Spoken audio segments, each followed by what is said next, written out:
Hello दोस्तों, मुझे पता है आप सभी लोग एक्सेल के यूजर हैं और एक्सेल के यूजर हैं तभी यहाँ पर आए हैं इसको सीखने के लिए। और आपको मैं बता दूं कि अगर आप एक्सेल पे काम पहले से करते हैं और आप इफ का यूज करते करते थक गए हैं या इफ का यूज करते करते आप बोर हो जाते हैं तो उसका अल्टरनेट यहाँ पर मैं स्विच लेकर आया हूँ। और स्विच में भी आपको सीखने के बाद आपको ऐसा लगने वाला है कि भाई ये फीचर पहले आ जाना चाहिए था, इतना टाइम क्यों लगा दिया इसने आने में। क्योंकि जब आप इसका यूज करेंगे तो आपको समझ में आएगा कि इफ से कितना बेटर है ये और कितना पावरफुल है। साथ ही साथ मैं आपको केवल थोड़ी सी जानकारी देकर के नहीं छोड़ूंगा, मैं आपको दो तीन शीट में अलग अलग तरीके से कंप्लीट एग्जांपल देने वाला हूं कि कहां कहां पर बेटर तरीके से इसका यूज कर सकते हैं। तो आइए ले चलते हैं आपको स्क्रीन पे बिना टाइम वेस्ट किए हुए। लेकिन आप हमारे चैनल पर पहली बार आ रहे हैं, चैनल को सब्सक्राइब कर लिएगा। वीडियो पसंद आए तो वीडियो को लाइक करिएगा, दोस्तों में शेयर करिएगा, भाई करिएगा जरूर, क्योंकि बहुत टाइम लगता है ऐसा कंटेंट बनाने में। तो दोस्तों, टाइम ना वेस्ट करते हुए आ गए हम सीधे कंप्यूटर की स्क्रीन पे और यहीं से हम आपको दिखाएंगे कि इफ का यूज आप कैसे करते हैं और इफ की जगह पर अगर आप स्विच का यूज करते हैं तो क्या होता है, और क्या इफ का यूज आज की डेट में भी करना चाहिए या नहीं करना चाहिए। ये सारी चीजें यहाँ पर एक्सेल में हम डिस्कस करने वाले हैं। कितना ईज हो जाता है जब हम इफ का यूज नहीं करते हैं और जब हम दूसरे और स्टेटमेंट यूज करते हैं जो हमारे एडवांस फीचर हैं एक्सेल के। तो सबसे पहले तो हमने एक यहाँ पे शीट बना रखी है, शीट को आपको समझा देते हैं। क्योंकि यहाँ पर कुछ स्टूडेंट्स मैंने से नाम रखे हैं, ये रोल नंबर डाल रखे हैं, नेम है। इसके बाद यहाँ पे उनकी परफॉर्मेंस है। परफॉर्मेंस में मैंने क्या कर रखा है, इसके अंदर मैंने ग्रेडिंग कर रखी है कि किसी को 5 मार्क्स मिले, किसी को 3, किसी को 4, किसी को 2, किसी को 1 और किसी को 0। इस तरीके से यहाँ पर मार्क्स को दे रखे हैं। और इसके अंदर हमने यूज किया है इफ का। तो जब हम इफ का यूज करते हैं तो इफ का यूज करने से हम चाहते हैं कि यहाँ पर उनकी परफॉर्मेंस रेटिंग लिख करके आ जाए। मतलब अगर किसी को 5 मिला है तो एक्सीलेंट हो जाए, 4 मिला है तो उससे कम वाली रेटिंग है। तो इस तरीके से मैंने यहाँ पे इसको एडजस्ट किया है इफ का यूज करके। तो यहाँ पर आपको इफ भी सीखने को मिलेगा अगर आपको इफ नहीं आता है, और अगर इफ आता है तो स्विच तो आप बहुत अच्छे से सीखेंगे। तो चलिए, और यहाँ पर एक नहीं, हम आपको 3 एग्जाम्पल देंगे अलग अलग, और तीनों ही डिफरेंट वेराइटी के हैं। तो मजा आ जाएगा आपको इसको करने के बाद। तो देखिए, सबसे पहले हम आ गए यहाँ पर इस कॉलम पे जहाँ पे हमारा है, ये हमारा कॉलम है 1, ये हमारा रो 1 है, ये रो 2 है, और रो 2 में हम चल रहे हैं। पर यहाँ पर एक्सीलेंट लिखा हुआ है। आप ऊपर देख सकते हैं कि मैंने यहाँ पर लिख रखा है इक्वल टू इफ। मैंने लिखा C2 इक्वल टू 1 तो पुअर है, C2 इक्वल टू 2 तो बिलो एवरेज है, C2 इक्वल टू 3 तो एवरेज, C2 इक्वल टू 4 तो गुड है, और C2 इक्वल टू 5 है तो एक्सीलेंट है, और नहीं तो फिर नो रेटिंग मैंने यहाँ पे दे दिया है। तो जब इसको मैंने यहाँ पर लिख करके इंटर किया तो इंटर करने के बाद यहाँ पर एक्सीलेंट आ चुका है। ठीक है। और अगर ये एक्सीलेंट आया, अब इसके बाद सेम फार्मूला मुझे कॉपी करना है। तो सबको पता है, जो लोग एक्सेल यूज करते हैं, सीधे इसको हम यहाँ से ड्रैग कर लेते हैं। तो ये आपका टाइम बचाते हुए मैंने ये काम कर दिया है। ठीक है। तो इस तरीके से कंप्यूटर ने यहाँ पे मैसेज दिया, excellent, average, good, below average, poor, rating, जैसे जिसके मार्क्स हैं उसको उसके अकॉर्डिंग यहाँ पर परफॉर्मेंस की रेटिंग मिली हुई है। लेकिन जब हम इससे हटते हैं और हम आ जाते हैं नीचे स्विच वाले ऑप्शन पे, तो हमने सेम शीट यहाँ पर बनाई है। ठीक है। और सेम शीट हम लेके चलते हैं नीचे। आप एक बार देखें यहाँ पर मैंने क्या फॉर्मूला लगाया, इफ का लगाया था, और इसके अंदर मैंने बहुत सारी कंडीशंस दी हैं, लास्ट में ढेर सारे ब्रैकेट्स लगे हुए हैं। लेकिन जब हम स्विच में आते हैं तो स्विच थोड़ा हमारा इससे डिफरेंट हो जाता है।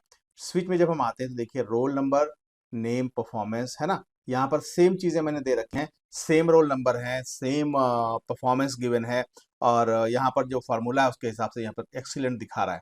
तो ऐसा मैंने इसके अंदर क्या किया है, जो ये एक्सीलेंट यहाँ पर शो कर रहा है। तो चलिए, सबसे पहले तो हम यहाँ पर क्लिक कर देते हैं। जैसे हम क्लिक करते हैं तो हम देखते हैं कि यहाँ पर हमने लिखा हुआ है स्विच। मतलब जो हमारा जो स्टेटमेंट है इज इक्वल टू, उसके बाद स्विच हम ऐसे लिखते हैं, इज इक्वल टू, इसको मैं रहने देता हूँ, मैं यहाँ पर लिख के दे देता हूँ। ठीक है। Is equal to SWWITCH। तो जैसे हम लिखते हैं स्विच, देखिए नीचे हाईलाइट हो रहा है, और एक हम ब्रैकेट लगाते हैं। ठीक है। अब स्विच के बाद ब्रैकेट लगाएंगे, फिर यहाँ पे लिखा हुआ है एक्सप्रेशन। देखिए फार्मूले का पूरा यहाँ पर ये दिखा रहा है कि पहले आपको एक एक्सप्रेशन देना है, फिर केस 1 देना है, फिर वैल्यू देना है। तो चलिए, हम यहाँ पर एक्सप्रेशन दे देते हैं। एक्सप्रेशन हमारा है, बाय द वे, सी, ये जो हमारा है C5। ठीक है। तो हम लिख देते हैं कि C5 अगर है तो एक्सीलेंट लिख करके आए, जैसा कि हमने पीछे कर रखा है। ठीक है। इसको मिटा देते हैं और इसको दिखा देते हैं सीधा आपको।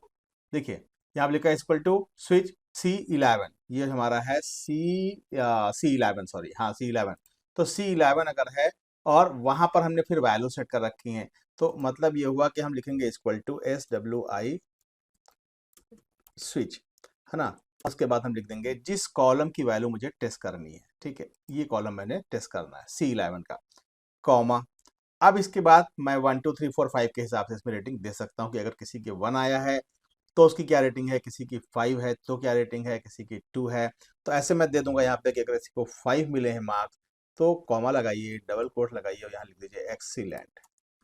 ठीक है, ऐसे ही अलग अलग कंडीशन है, 4 है तो उसको क्या मतलब, इस तरीके से हम लिखते जाएंगे सारे आखिर तक। तो इसको मिटा देता हूं मैंने लिख रखा है ताकि टाइम ना वेस्ट हो। तो इसके बाद हम आ जाते हैं वापस और यहाँ पर हम दिखाते हैं कि हमने क्या लिखा है। हमने यहाँ पे लिखा है स्विच में C11 poor, below average, average, good and excellent.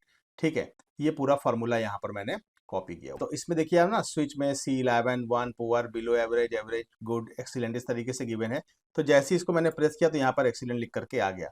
और अब इसके बाद अगर मुझे इसी को नीचे ड्रैग कर देता हूं मैंने इसको नीचे ड्रैग किया, तो आप देखेंगे कि यहाँ पर अकॉर्डिंगली जो भी था वैसा का वैसा आ गया। ठीक है, एक्सीलेंट आया, एवरेज आया, गुड आया, below average, poor, average. Average 2 बार इसलिए दिया क्योंकि इसके मार्क्स 3 हैं और यहाँ पर इसके मार्क्स भी 3 तो एवरेज हैं।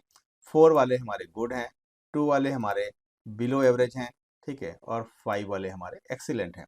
तो लेकिन यहाँ पर हम ये कह रहे हैं आपसे कि आप इफ का यूज ना करके स्विच का यूज करें, या आपकी पसंद है कि आप क्या यूज करना चाहते हैं। लेकिन यहाँ पर सबसे बड़ी चीज यही है कि जब हम जाते हैं ऊपर, ठीक है, और हम इसको देखते हैं, ठीक है, तो यहाँ पर जो हमारा फॉर्मूला लगा हुआ है इसका, यहाँ पर देखिए हमने लगाया था if C2 equal to 1 poor, फिर बार बार हमें इफ लगाना पड़ रहा था, एक इफ, दो इफ, जितनी कंडीशंस उतने इफ, और लास्ट फिर ढेर सारे ब्रैकेट, जितनी कंडीशन उतने सारे ब्रैकेट।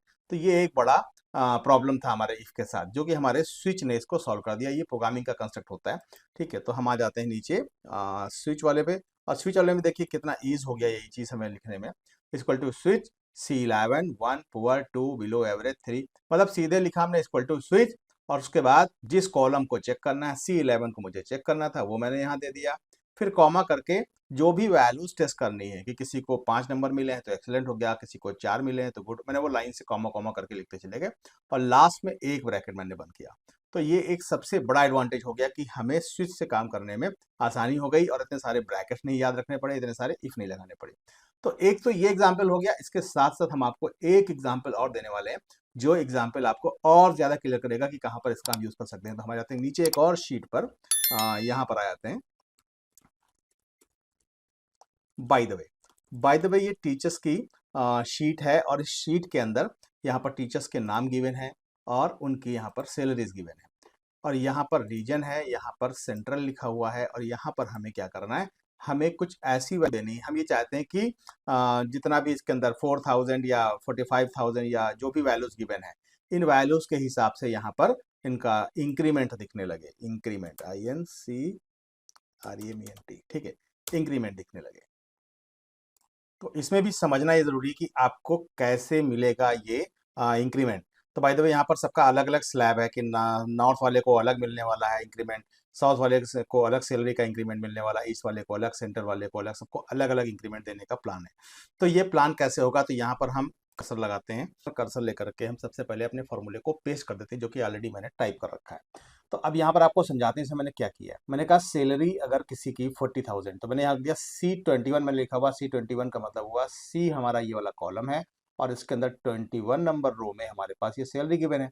तो इस सैलरी को ही हमें चलाना है। तो यहाँ पर हमने कहा जो भी ये सैलरी C21 में गिवन है उसके ऊपर हमें कैलकुलेशंस करने हैं। क्या करना है, मैंने कहा स्विच इनटू करना है, फिर उसके बाद स्विच। मैंने कहा था D21 मतलब ये जो हमारा D है, और 21 में लिखा हुआ है सेंट्रल। तो अब यहाँ पर सेंट्रल भी हो सकता था, ईस्ट भी, वेस्ट भी, साउथ कुछ भी हो सकता था। तो यहाँ पर D21 की वैल्यू मुझे चेक करनी है, और सैलरी मुझे इस कॉलम से उठानी है। ठीक है, फिर मैं कह रहा हूँ कि अगर स्विच D21 ईस्ट अगर है तो 0.05 उसको इंक्रीमेंट मिलेगा, वेस्ट है तो 0.06, नॉर्थ है तो 0.07, साउथ है तो 0.08, और सेंट्रल में अगर कोई काम कर रहा है तो 0.10 का इंक्रीमेंट लगने वाला है। तो इस तरीके से यहाँ पर हम फॉर्मूला दे देते हैं।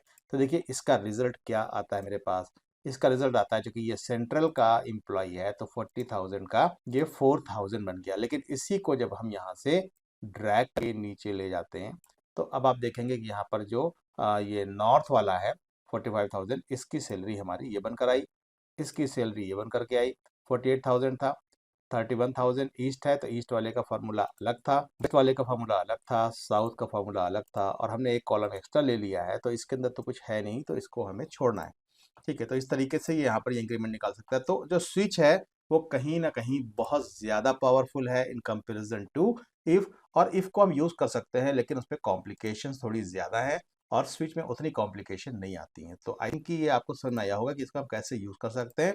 और फ्यूचर में अगर आप इसमें एक्सपर्ट हो जाते हैं तो आपको स्विच ज़्यादा बेटर आएगा। आई होप आपको वीडियो पसंद आया होगा। वीडियो पसंद आया होगा तो लाइक करिएगा, चैनल पे पहली बार आ रहे हैं चैनल को सब्सक्राइब कर लीजिएगा, दोस्तों में शेयर करिएगा, बेल नोटिफिकेशन भी करिएगा ताकि आपको इस तरीके की लेटेस्ट वीडियो सबसे पहले मिलती रहे।